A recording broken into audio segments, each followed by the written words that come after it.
I'm just excited. As hard as the royal beat is, stick with it, mate, and you will buy your dinner when you eventually come out to Australia as part of that royal tour. Now, also, after the Endgame book, which is sort of weird, incredible noise for a couple of weeks, and then it's fallen like the stone because, surprise, surprise, as soon as you pull at this and as soon as you pull as that, there's not an awful lot there. But as we know, the Dutch translation of it made the allegation that it was the King and the Princess of Wales that were the ones behind the "what colour will the baby be" racism. The response of Buckingham Palace has been to show them both together. Well, very much so. I mean, the response has been, the silence rather has been deafening from Buckingham Palace, and I think they well might it be because they were trying to get their ducks in a row. I mean, huge furore when that book Endgame dropped, the Dutch translation naming the King and the Princess of Wales at the heart of these racism allegations that we had all the way back in 2021, if you remember, with that Oprah Winfrey interview from the Duchess of Sussex. And the fallout has been pretty bad, in terms of the palace. But I think it's been even worse for Omid Scobie because this controversial author has probably bitten off a bit more than he can chew. And I think that even though he's a volley of excuses about not having responsibility for the Dutch translation, trying to throw the Dutch translators under the bus even, it hasn't really washed. And I think that the palace having this show of unity, even though, in palace speak, considering all options, meaning they're looking at the legal case, whether they would want to take it that far. But the show of unity at Buckingham Palace this week, it came at a great time to have the royals all pictured together, the King and Queen, Prince and Princesses of Wales, all together. And I think it really did show that sort of show of unity, the fact that they're moving on from these allegations. And as I say, well, they might do. Do you think that the yet another push for the royal titles to be removed from Harry and Meghan is going to go far? I know that there's at least one Tory MP who's starting the process. It can be done through the Parliament, but do you think there'd be enough public support eventually for that to happen? Well, it's one thing there's public support, and that has been, pretty large. I think not only in the UK, but it's around the world now that people are seeing Harry and Meghan for being, a couple of whingers, to put it mildly. Harry's got a very very big roster of court cases, not only with the British newspapers, but the High Court. He's engaged in a legal battle about his security at the moment.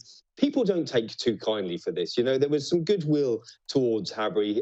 He served the royal family well. He was one of the most popular members. The Invictus Games has been a fantastic achievement for him. But when you actually look at what has been produced in the months and years since they left, it has been sort of a lot of mudslinging. I think people have fallen out of love with the both of them. But that Tory MP, Bob Seeley, who you mentioned over here, he has put together a motion to try and, put forward a process to strip them of their titles. But the issue is that won't happen, not only just with the parliamentarians getting behind it, but the King would have to be behind it as well. And I think, he is a man who wants as less grief as possible. And no matter if Harry is extending an olive branch, if you want to call it that, by way of calling him on his birthday, how gracious. But indeed, sending video messages of his grandchildren that he hasn't seen.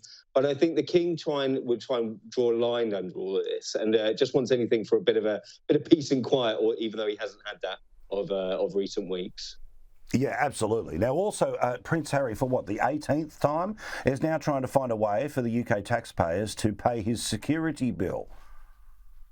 Oh, very much so. I mean, big case here in the UK. It kicked off this week. There have been lots of legal argument over the past few months, but a 3-day court case. A lot of it behind closed doors, by the way. The courts are saying that due to the security issues at play here, lots of government speak and dealing with the royals, that they wouldn't want the dastardly press delving into it. But we did hear from Harry's lawyers on Tuesday, and this was all about the legal argument, saying that Harry was unfairly treated. It was unjust, a decision to take away his security when he decided to quit the royal family with Meghan back in 2020. And again, you're talking about public sympathy. Well, this is certainly not one of the ways to deal with it, because he's left the royal family.